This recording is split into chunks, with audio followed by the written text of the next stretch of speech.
Vidas com História.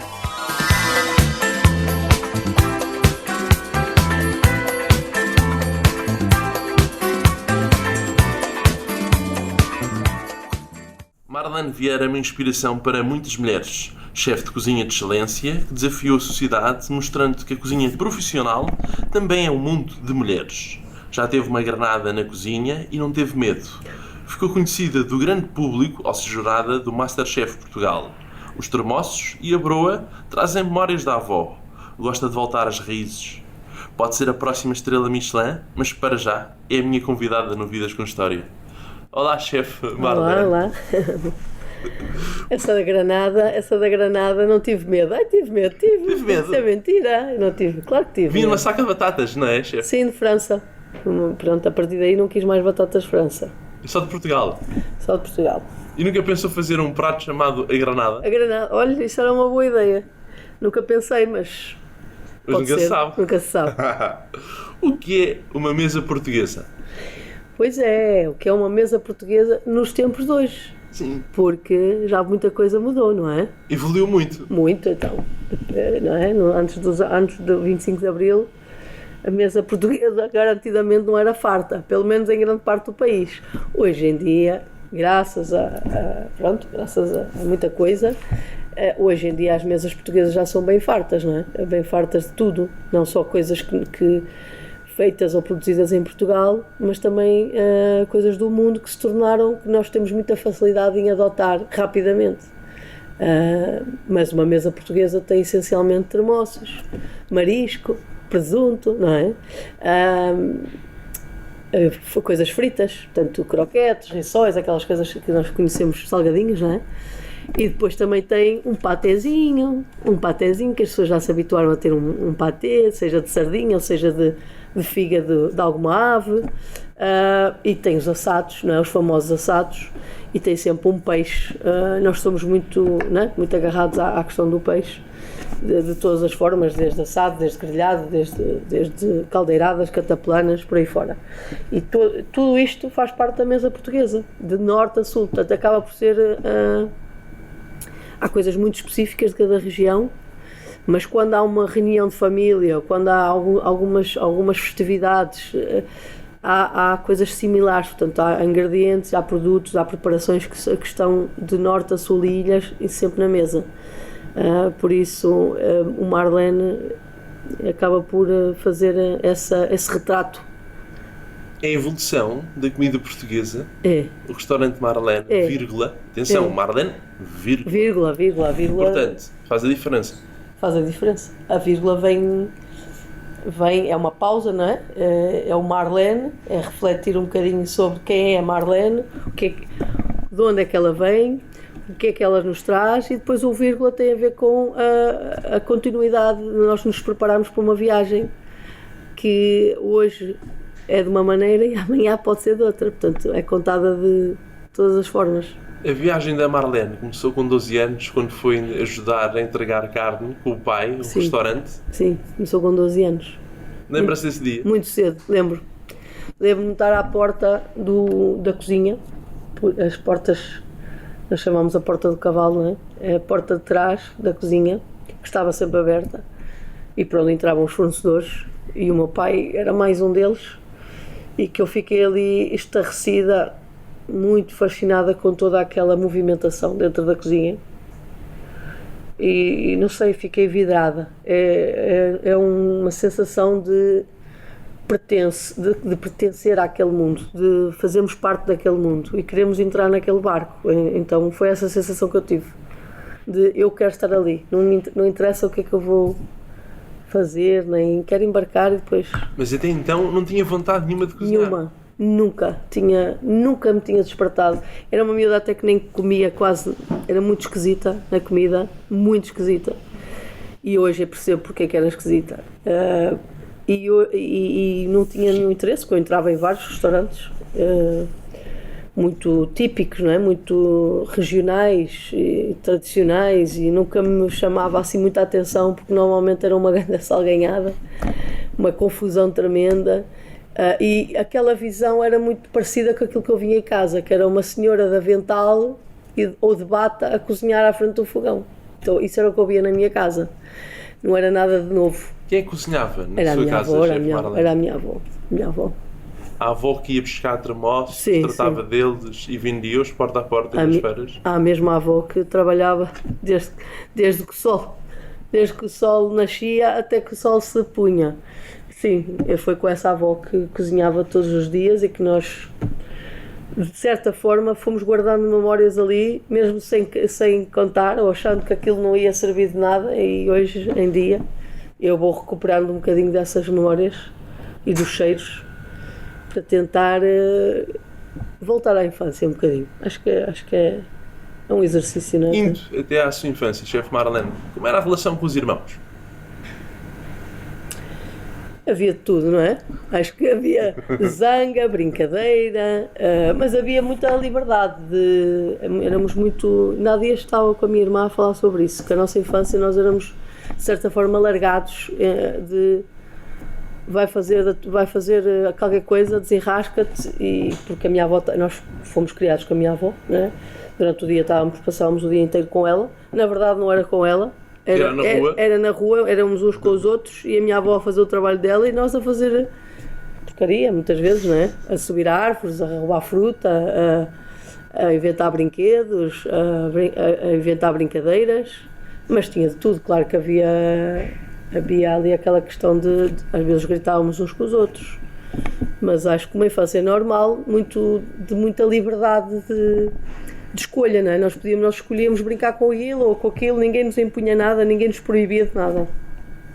Era uma rapariga versátil, tal como o ingrediente favorito da chefe Marlene, os ovos. Para se ter uma vida interessante é preciso ser versátil. Eu acho que sim. Eu não consigo me imaginar a fazer a mesma coisa toda a vida, não é? Eu não consigo. Eu sou muito... Eu quando já estou confortável num determinado trabalho, ou numa determinada tarefa, ou num determinado objetivo, eu tenho que avançar para o outro.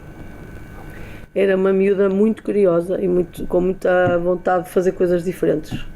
Ora estava a brincar, ora estava a ajudar a minha avó no campo, ora estava a ajudar a minha tia a arrumar a casa, ou estava a ajudar o meu pai no talho, ora estava...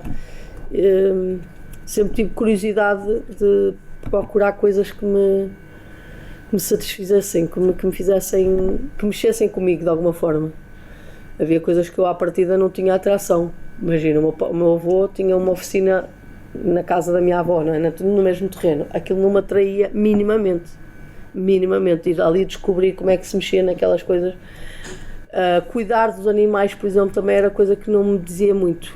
Tratar das galinhas, ou tratar dos porcos, a minha avó tinha vários animais, vacas, ovelhas, e eu não tinha assim grande interesse por aquilo, não me entusiasmava, porque não havia, na verdade, era uma coisa, era alimentar os animais ou tratar. Eu queria construir coisas, queria fazer coisas, se bem que limpar a casa também não me traz nada, se não quer pensar. Mas era uma forma, sei lá, havia coisas que não me atraíam e outras que sim, que me atraíam. Os estudos, por exemplo, foi a melhor aluna. Mesmo na escola primária, eu adorava andar na escola, sabe? Adorava ir para a escola, adorava aprender coisas novas. E obrigava os meninos lá da aldeia a fazer os trabalhos de casa, porque era coisa que a maior parte não gostava, não? Queriam ir brincar, e eu era muito determinada, não, nós temos que fazer os trabalhos de casa, então obrigava-os na mesa da minha avó, toda a gente a fazer trabalhos de casa. Eu gostava muito da escola, sempre gostei muito da escola. Pronto, mas depois chegou aquela altura de escolher uma profissão e... Quando é que descobriu que queria ser cozinheira? Ou chefe de cozinha, neste caso? Não, cozinheira foi logo aos 12 anos. Mas depois aos 16, naquela altura em que tínhamos que escolher, eu fazia muito desporto, na altura jogava, e estava numa equipa federada de voleibol, a qual juntava esta coisa também da cozinha, e estava muito dividida ali entre as duas. E a chefe de cozinha na altura, a Isabel, que me, de certa forma, me orientou e que me disse: Marlene... Isabel tem o nome da sua filha?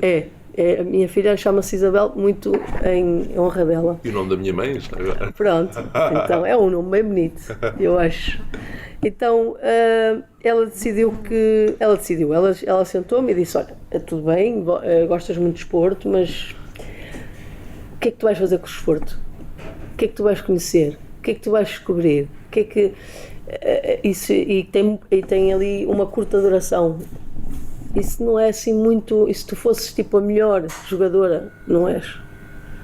Tu cozinha, tens aqui um futuro que tu podes ser muito boa, porque ela já via isso em mim, coisa que eu não, obviamente não tinha noção. Eu fazia aquilo que ela me mandava e pronto, fazia bem, não é? Mas A Isabel tinha um restaurante. tinha um restaurante, foi esse tal restaurante aos 12 anos que eu descobri. Ela era a chefe de cozinha, em que tinha uma cozinha de base francesa internacional, vá.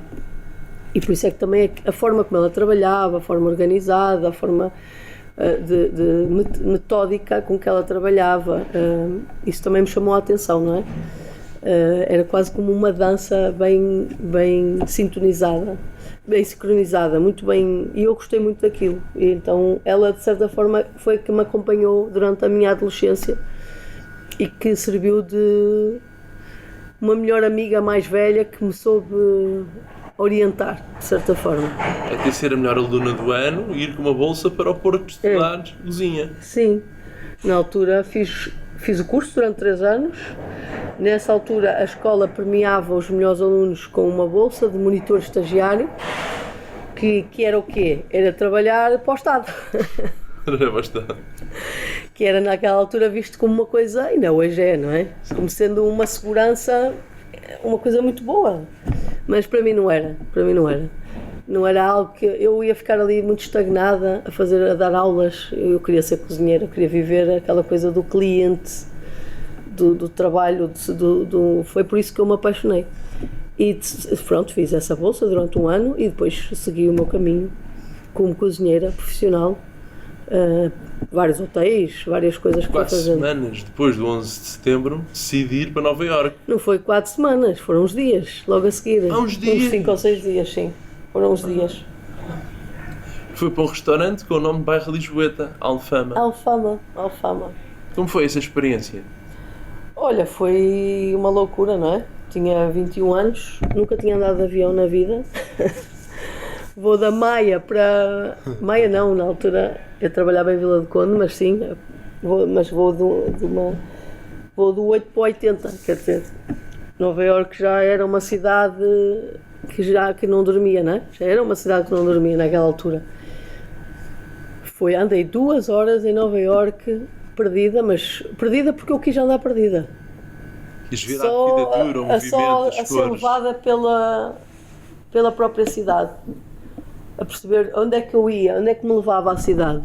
E claro que cheguei lá, aquele mar de gente, os barulhos, os cheiros da comida de rua, são das coisas que eu hoje em dia tenho mais memória.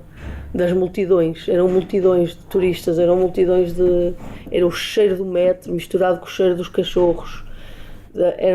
É cidade à séria. É uma cidade à séria. É mesmo cidade, é urbana à séria. Lisboa ainda não tem isso. Ainda não tem essa... Ainda bem, porque Nova Iorque era na altura já a 3ª cidade mais poluída do mundo. Quais foram as melhores experiências desses 2 anos em Nova Iorque? E em Manhattan, porque é mesmo o centro, estava mesmo no centro de Nova Iorque. Olha, as melhores experiências nós no Norte, eu pelo menos na minha altura, havia o fascínio com as marcas, sabes, de vestir leves, vestir salsa, e trabalhávamos para vestir bem. E quando eu chego a Nova Iorque, isso não existe, sabes, toda a gente é diferente de toda a gente. Existe uma liberdade de exteriorizar tudo o que tu és, o que tu queres ser, o que é que tu sonhavas ser. Aquilo é a cidade da liberdade. Liberdade de expressão, liberdade de género, liberdade de tudo. Já era assim há 20 anos atrás. E eu disse assim, eu até posso ir de pijama ao supermercado. Espetacular. Não tenho que mostrar nada a ninguém, não tenho que... Sabes que não havia esse foco de quem tem dinheiro e quem não tem dinheiro, sabes? Isso era muito visível em Portugal, nessa altura. Notavas quem tinha e quem não tinha. E quem é que tinha as oportunidades e quem é que não tinha as oportunidades. E Nova Iorque era a terra das oportunidades para todos. Sonho americano. O sonho americano. Para todos. Tu chegavas lá e dizias assim, aqui é possível para todos, somos todos iguais, estamos todos em pé de igualdade. Isso foi o que me trouxe mais Nova Iorque. Foi esta sensação de nós podemos ser o que nós quisermos. Mais ainda, eu já tinha essa coisa de eu posso ser, mas aqui eu sentia que havia muitos travões e havia muito o peso da sociedade, da imagem, do que a sociedade queria ver de ti e o que tu tinhas que mostrar. Lá não era assim. Lá era fruto do teu trabalho, fruto do teu empenho. Quem fosse bom iria colher os frutos muito rapidamente. Muito rapidamente. Isso foi das coisas melhores que eu vivi em Nova Iorque, foi essa sensação de eu, se fizer bem, se for boa, eu vou chegar muito longe. E o que a trouxe de volta a Portugal, chefe Marlene? Olha, como trouxe de volta, primeiro eu tive muita dificuldade com a questão da poluição, porque tenho rinite alérgica e tinha muitas dores de cabeça por causa da falta do oxigênio limpo, não é? Puro, e tinha muita dificuldade, sofri muito por causa desta questão da rinite, da sinusite, e tive durante muito tempo muitas dores de cabeça. Eu acho que se não fosse por isso, eu teria ficado lá. Teria feito uma carreira internacional? Se teria? Feito uma carreira internacional? Teria, muito se calhar em Nova Iorque. Eu não me adaptei mesmo ao clima de lá, tive muita dificuldade. Aquele ambiente úmido no verão dava cabo de mim. No inverno ainda estava bem. No inverno era a melhor altura para mim, apesar de ter invernos de temperaturas negativas, é um frio seco, diferente daqui. Suporta-se mais o frio em Nova Iorque do que se suporta aqui. O que me fez vir embora foi mais esta questão de não me adaptar ao clima e de ter muitas dificuldades respiratórias devido à poluição.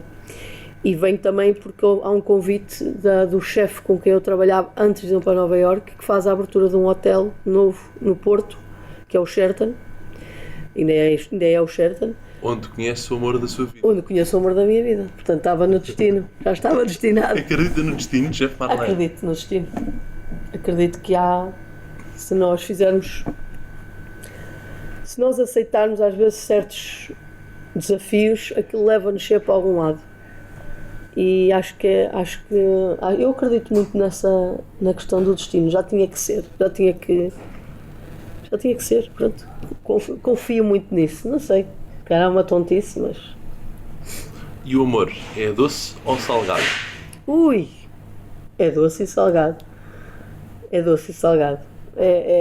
Não pode ser só uma coisa. Mas se calhar é mais salgado. Vá. 75% salgado, 25% doce. Que recordações tem do dia que conheceu o João Sá, o chefe, que é seu marido? Olha, lembro-me que estava de férias e tinha lá um amigo, na altura, na cozinha, que me dizia assim, olha, chegou um Mouro com a mania que é mais perto que nós todos. Nós vamos dar cabo dele num dos tempos. Eu era chefe de partida na altura, havia esta divisão muito afrancesada das cozinhas e profissionais. Eu era chefe de partida dos quentes e puseram-me logo a par do que é que tinha chegado o Mouro. O mais estranho é que este rapaz não era do Porto, ele era de Sobral Montagraço. Também é mais Mouro do que os Lisboetas, mas pronto, tudo bem.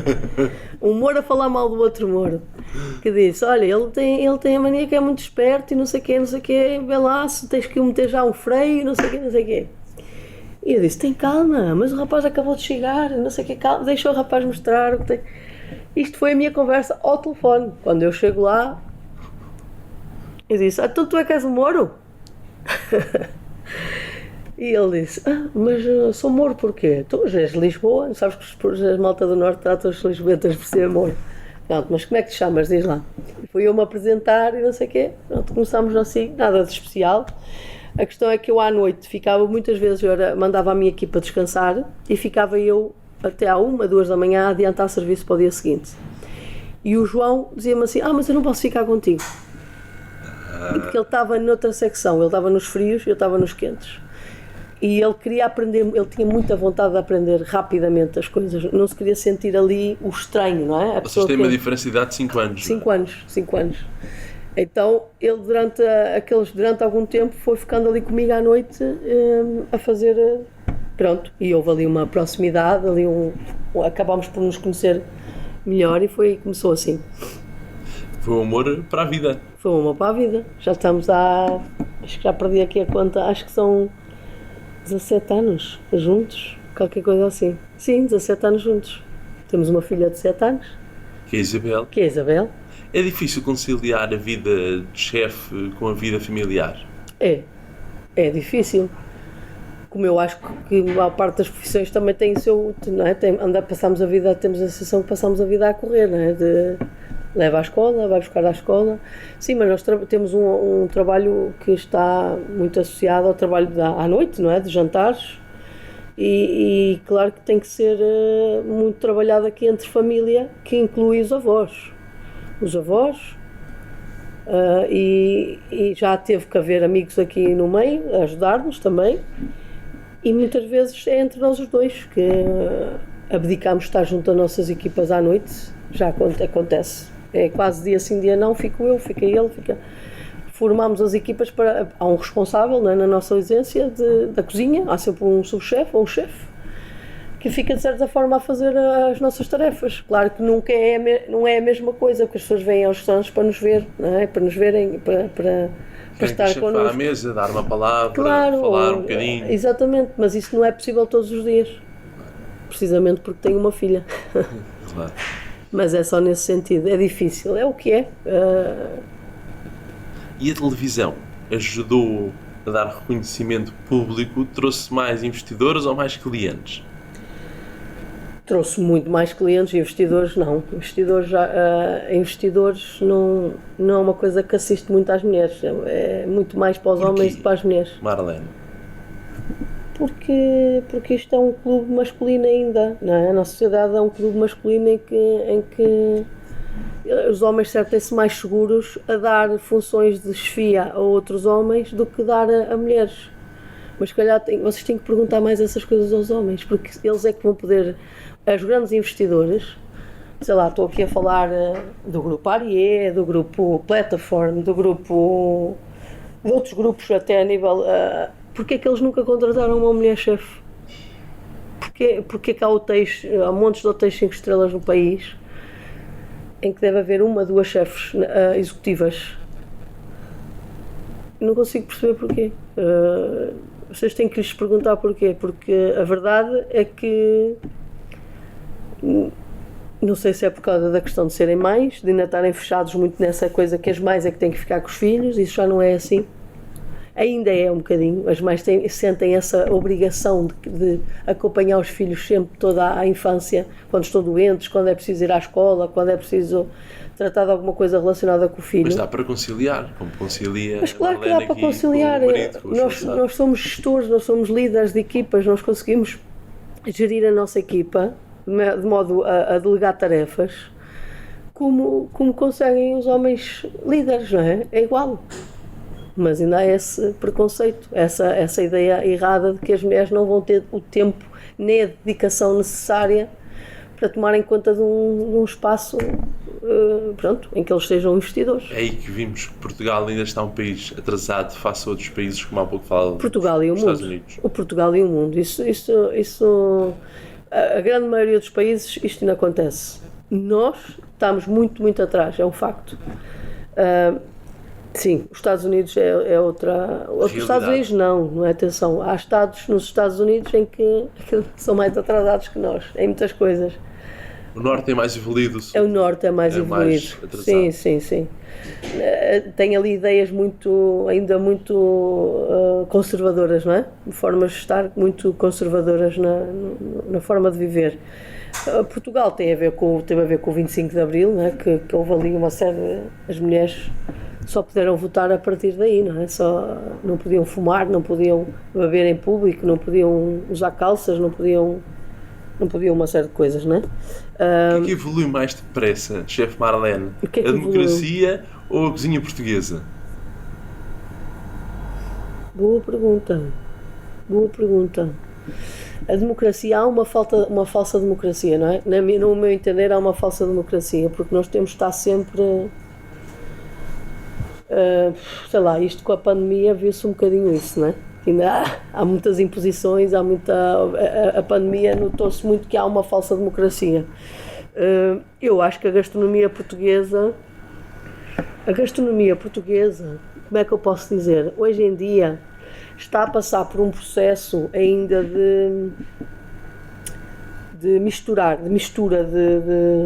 ainda está um bocadinho perdida no que toca à definição do que é cozinha portuguesa, ainda está ali um bocadinho perdida. Nós estamos aqui a tentar nos situar, porque andamos aqui uns tempos a seguir os franceses, andamos aqui uns tempos a seguir os espanhóis, agora estamos a seguir os nórdicos, já não tanto, e só agora é que começamos a encontrar a nossa própria evolução, sem estarmos demasiado influenciados por outras culturas gastronómicas.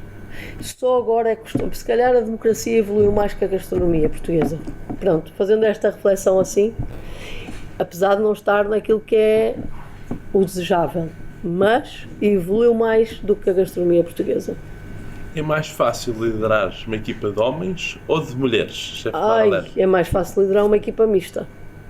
Como é que os põe na ordem? Não se trata de pôr na ordem.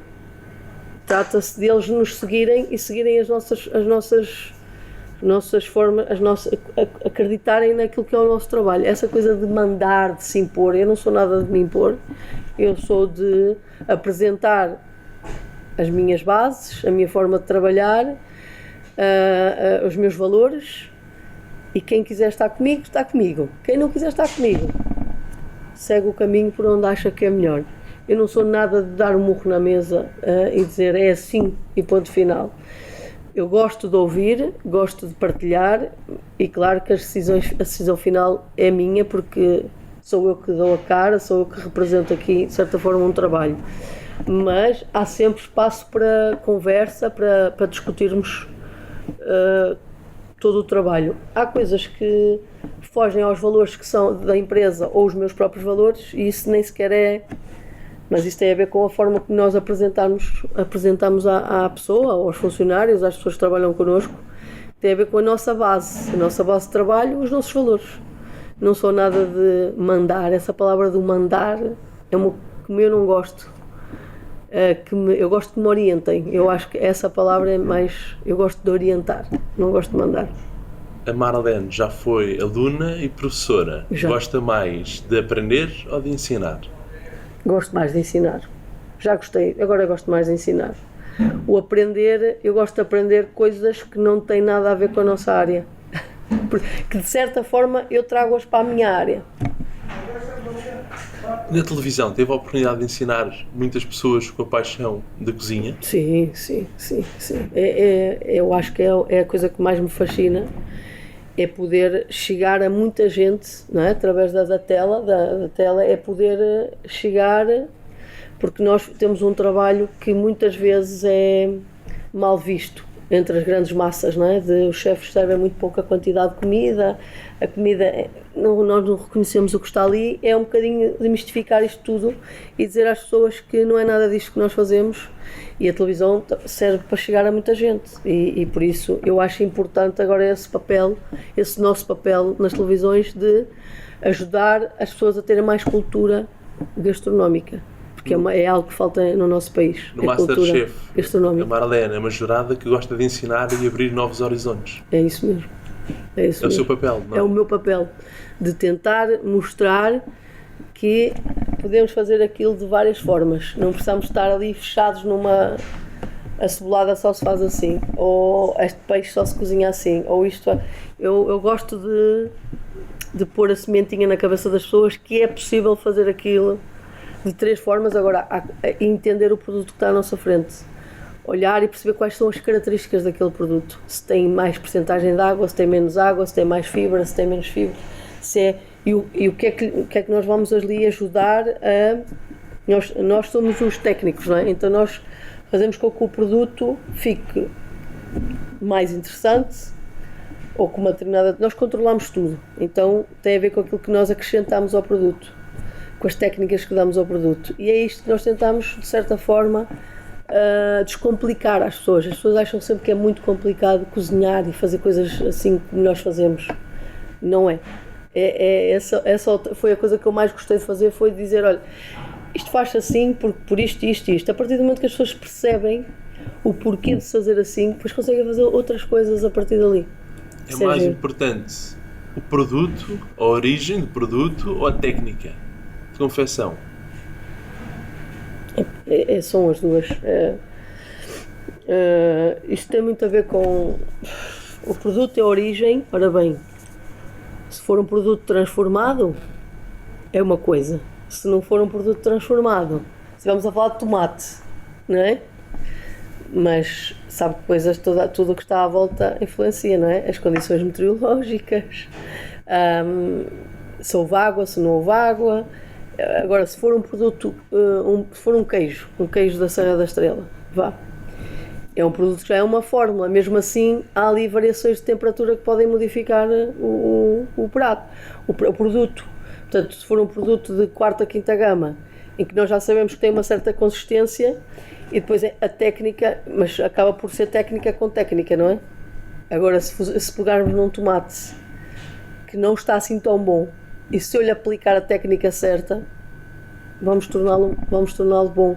Se calhar não muito bom, mas ajudar a melhorar. Portanto, isto é difícil, essa é difícil dizer assim, 1 mais 1 é 2, não é bem assim. O chefe Lisboena disse que a Marlene só tem um defeito, é ser adepta do Futebol Clube do Porto. Pois. O que é que aprendeu com o chefe Lisboena? Eu vi o mundo através dos olhos dele. Ele não sabe, mas é incrível. Ele não sabe, acho que ele já sabe, porque eu já disse isto muitas vezes. Mas o chefe Pena, quando eu conheci, era um homem que já tinha conhecido, já tinha dado a volta ao mundo e tinha trabalhado com os povos daquelas regiões. E ele tem esta grande capacidade de comunicação e de nos passar essas sensações todas que tinha lá vivido. E o fascínio dele pelos produtos daquelas regiões. E isso não é? Para quem é curioso como eu e que fez a escolha de ficar em Portugal, de certa forma por algum comodismo, não é? De me sentir mais segura com esta questão da respiração, desta dificuldade. Eu, como arrisquei nessa altura ir para Nova Iorque e sofri um bocadinho com as questões respiratórias, tive medo de arriscar e ir para outros sítios tendo este receio de voltar a ter as mesmas sensações. Mas mesmo em Portugal, a Marlene arriscou imenso. Não, por sim. Vários restaurantes que teve. É verdade, arrisquei, mas gostava de ter feito aquilo que o chefe Viana fez, que foi estar na Ásia, estar na América Latina, estar no norte da Europa e pronto. Eu acho que nesse sentido eu tive sorte, porque já que eu não o fiz, trabalhei com um chefe que, para além de ter estado, foi capaz de passar toda essa riqueza para nós, para quem trabalhou com ele nessa altura. E para quem estava disposto a aprender como eu, que absorvia tudo, foi ótimo. Foi isso que ele me trouxe o mundo dentro de portas, sem nunca ter saído. Nunca, só saiu uma vez. Gosta muito de viajar. Gosto. Quer saber quantos restaurantes é que a Marlene e o João, restaurantes com estrela de Michelin, que já visitaram? Ui, nunca fizemos a conta, mas muitos, para cima de 30. Qual foi aquele que mais gostou? O que nos marca mais, por ter sido o mais impactante nas nossas primeiras viagens, foi do Quica da Costa, em Dénia, na região de Valência. Foi por causa do terroir, da zona envolvente, a forma como ele transformava ingredientes que ninguém conhecia, estando na região, nessa mesma região. A forma como ele, e de certa forma para mim serviu-me de inspiração, porque ele misturava produtos da região com coisas do mundo, técnicas do mundo, e que ajudavam aquele produto a brilhar, não é? E que depois, de certa forma, ajudava o produtor, ajudava a região, e pela forma, imagina, eu na altura eu não comia abacate, eu detestava abacate e lembro-me de vir um quarto de abacate num prato do Quica da Costa E eu disse, não gosto nada de abacate. Mas era um quarto de abacate com um caldo, que era um dashi, na altura, e vem um empregado de mesa e rala o caroço do abacate para cima, como se estivesse a ralar queijo. Igual. E eu disse, pronto, não vamos fazer figura de otários, vamos comer. E foi, tipo, foi das coisas mais maravilhosas que eu comi na minha vida. Era um quarto de abacate. Depois tinha sal e açúcar. E por acaso o Kika da Costa veio à mesa, passado um bocado, e eu disse-lhe, olha, sabes que eu detestava abacate. Detestava. E comi este prato, fiquei mesmo arrasada, do bom sentido. E ele tinha a mesma coisa, ele dizia, também não gostava de abacate, até ir ao México e ao Peru e aprender a trabalhar abacate. E como escolher um bom abacate. E com o que é que ficava bem um abacate. E eu disse, incrível. E teve assim muitos pratos, então foi um restaurante que me marcou muito, porque houve ali um clique, não é? E lá está a técnica aliada e também o bom produto, não é? Porque um abacate, se for mau, é mau, não se consegue fazer nada daquilo, esquece, é impossível. E pronto, mas já fui já viajei por tanto lado e já conheci, através da comida, não estando nas cozinhas, através da degustação, muitas formas de fazer um produto, trabalhar um produto, Depois nós achamos que já ninguém consegue fazer nada com aquilo e de repente aparece uma nova forma de apresentar um tomate, ou um abacate, ou whatever, um choco. Gostava de ganhar uma estrela Michelin aqui no Marlene, vírgula. Se eu lhe disser que gostava mais pelas mulheres e pelo país do que propriamente por mim, porque eu já conquistei muito mais do que aquilo que eu sonhei, percebe? Nunca pensei sequer vir a ter restaurantes. Eu fui só me entregando àquilo que me aparecia à frente. Fui subindo de graus sem me dar conta e só sendo de certa forma passando obstáculos, porque fui de certa forma educada que tinha que arranjar uma solução para os problemas. Essa foi a minha formação, ao fim e ao cabo. Formação, educação, de desenrasca-te, percebes? Esta coisa quando a minha avó nos abria a porta e dizia assim, vão brincar, vão se desenrascar, vão fazer o que quiserem. Isto, de certa forma, ajudou-me a contar comigo eu mesma para tudo. Então, eu fui subindo, fui passando certas etapas, sem dizer assim, eu vou trabalhar para ter um restaurante. Isso nunca é assim definido. Acho que eu vou passando, quando vão surgindo convites, abre-se uma porta, depois abre-se outra e eu ou entro ou não entro. E por norma eu entro, com tudo o que aquilo pode trazer. Que normalmente eu não estou muito preocupada com aquilo que eu vou encontrar ali à frente. Porque fui habituada desde criança que a partir do momento que vais para o mundo, podes encontrar qualquer coisa e vais ter que saber fazer as coisas de alguma forma. E pronto, acho que a minha vida foi um bocadinho assim. Se vier uma estrela, gostava, porque eu sinto um bocadinho essa responsabilidade enquanto mulher. Já tive mulheres chefes a chorarem no meu ombro, a dizer tu tens de conseguir. Portanto, eu sinto um bocadinho esse peso de tens de conseguir por todas nós. Eu percebo mas é uma pressão grande, que me põe, mas que de certa forma eu também fui alimentando. Portanto, porque sempre disse que poderia ser capaz de o fazer, ou de querer fazer. É muito difícil pensar que pode não acontecer. Pode não acontecer, não é? Pode acontecer mil coisas e isso nunca virá a acontecer. Teria pena se isso não acontecesse, mas não é o meu foco no dia-a-dia, não é. Não sei se deveria ser, mas não é. O meu foco no dia-a-dia é... Eu sou gestora de empresa, não é? Sou gestora da empresa para além de chefe, para além de cozinheira. Há certas prioridades no dia-a-dia, fazem com que eu mantenha os pés assentes na terra e eu vou resolvendo pequenas coisas antes, porque isso nunca é certo, percebes? Então eu tenho que ir resolvendo pequenas coisas no dia-a-dia e gerindo as coisas no dia-a-dia. Claro, tem aquela luzinha ali no fundo do túnel, que é a esperança, não é? Mas que é um trabalho diário, que vai acontecer se tiver que acontecer. Mas eu gostava, respondendo à pergunta, gostava, não sei se é por mim, seria mais por, se me dissessem assim, se aquilo fosse numa medalha, se eu ficaria com a medalha, não, eu repartia a medalha e dizia, pega lá um bocadinho para cada um, porque isto não é um trabalho que se faça sozinho, percebes? Há um trabalho de equipa muito forte, não é? Por isso eu não sinto que seja só eu merecedora, se bem que nós é que plantámos a semente, não é? Foi eu que abri de certa forma o espaço, foi eu que defini as regras ou defini a estratégia e que defini um conceito, uma forma de estar e tudo isso, tudo bem. Nós somos os treinadores, mas temos os jogadores. É pena só haver um prémio, devia de haver outros, não é? Devia de haver tipo para distribuir pela equipa. Ser chefe de cozinha é uma profissão ou um acto de amor?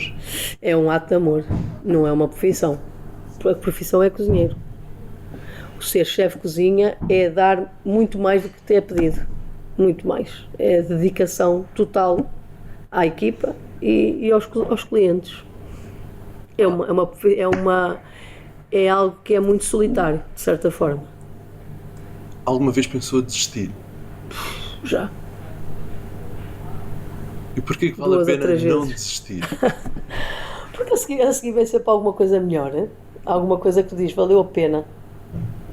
Não é? Nós passámos por um período agora muito turbulento, não é? Da pandemia, que deu vontade de desistir, deu mesmo vontade. E acabar de abrir o Marlene e o Zum Zum. Não, abrir não, construir. Porque isto abriu. O Zum Zum é filho da pandemia, completamente. Nós dizemos que o Zum Zum é um filho da pandemia que nasceu a 30 de julho de 2020. Portanto, em plena pandemia. Este já nasceu fora da pandemia, sendo que os dois já estavam construídos. E claro que deu muita vontade de enfiar a cabeça na areia e dizer isto não está a acontecer. Mas depois tudo o que veio a seguir, eu digo, nós tínhamos mesmo que passar por isto. Isto estava destinado. Estava muito fácil já. Já estava muito... virou o disco e toca o mesmo. Era só... Então houve um travão muito forte e para mim foi muito bom porque eu tive tempo de repensar muita coisa. E por isso eu digo isto, mas eu agradeço ter passado por uma pandemia, algo do género, porque eu acho que estava demasiado confiante. Estava com excesso de confiança. E excesso de confiança nem sempre é bom. Aliás, não é bom. Para mim não é bom. Eu precisei mesmo de travão. Eu tiro sempre este lado bom. Mas no meio do caminho eu disse, mas porquê é que nós estamos a insistir com isto? Para quem? Por que razão? Não é? Há estas questões. Porquê é que vamos dificultar? Porquê é que vamos agora assumir aqui uma série de custos financeiros, de hipotecar a nossa vida em prol do quê? De quem? Porquê? E nós, claro, é a nossa paixão. É a nossa entrega, não é? Porque eu e o meu marido investimos tudo. Há pessoas que compram grandes carros, há pessoas que compram grandes casas. Nós compramos restaurantes com tudo o que fomos ganhando ao longo da vida. Se o mundo acabasse amanhã, qual seria a última refeição da chefe Marlene? Ovos estrelados com trufa. Com trufa branca em cima. Garantidamente. Para terminar a nossa entrevista, completa a seguinte frase. A vida é bela, para caraças. A vida é muito bela, muito boa. E é para ser vivida, assim com altos e baixos. Pronto. Muito obrigado, chefe Marlene. Nada. Eu falo muito, desculpe. Fala bem. Não sei se falo bem, mas falo muito. Fala muito e bem. Ok, obrigada.